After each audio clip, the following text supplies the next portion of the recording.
Hello, this is Ron Paul with your weekly update for Monday, February 20th. Just over a week into the Trump administration, the president issued an executive order giving Defense Secretary James Mattis 30 days to come up with a plan to defeat ISIS. According to the order, the plan should make recommendations on military actions, diplomatic actions, partners, strategies, and how to pay for the operation.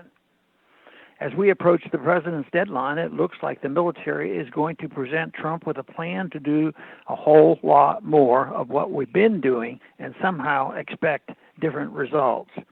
Proving the old saying that when all you have is a hammer, everything looks like a nail, we are hearing increasing reports that the military will recommend sending thousands of U.S. troops into Syria and Iraq. This would be a significant escalation in both countries, as currently there are about 5,000 U.S. troops still fighting our 13-year war in Iraq and some 500 Special Forces soldiers operating in Syria. The current Syria ceasefire, brokered without U.S. involvement at the end of 2016, is producing positive results, and the opposing groups are talking with each other under Russian and Iranian sponsorship. Does anyone think sending thousands of U.S. troops into a situation that is already being resolved without us is a good idea?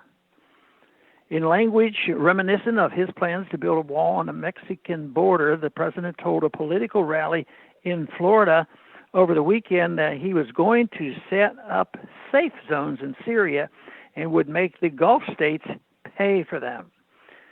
There are several problems with this plan. First, any safe zones set up inside Syria, especially if protected by U.S. troops, would amount to a massive U.S. invasion of the country unless the Assad government approves them. Does President Trump want to begin his presidency with an illegal invasion of a sovereign country? Second, there is little problem of the Russians, who are partners with the Assad government in its effort to rid the country of ISIS and al-Qaeda. ISIS is already losing territory on a daily basis. Is President Trump willing to risk a military escalation with Russia to protect armed regime change forces in Syria? Third, the Gulf states are the major backers of al-Qaeda and ISIS in Syria, as the president's own recently resigned National Security Advisor Michael Flynn revealed in a 2015 interview. Unless these safe zones are being set up to keep al-Qaeda and ISIS safe, it doesn't make any sense to involve the Gulf states. Many will say we should not be surprised at these latest moves. As a candidate, Trump vowed to defeat ISIS once and for all. However, does anyone really believe that continuing the same strategy we have followed for the past 16 years will produce different results this time? If what you are hammering is not a nail, we'll hammering it harder and get it nailed in. Washington cannot handle the truth. Solving the ISIS problem must involve a whole lot less U.S. activity in the Middle East, not a whole lot more.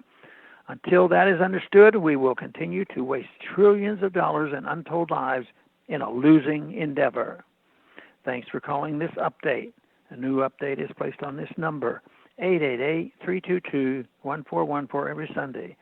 The written text can be found on my Ron Paul Institute website at www.ronpaulinstitute.org and on my Facebook page. Thanks for calling.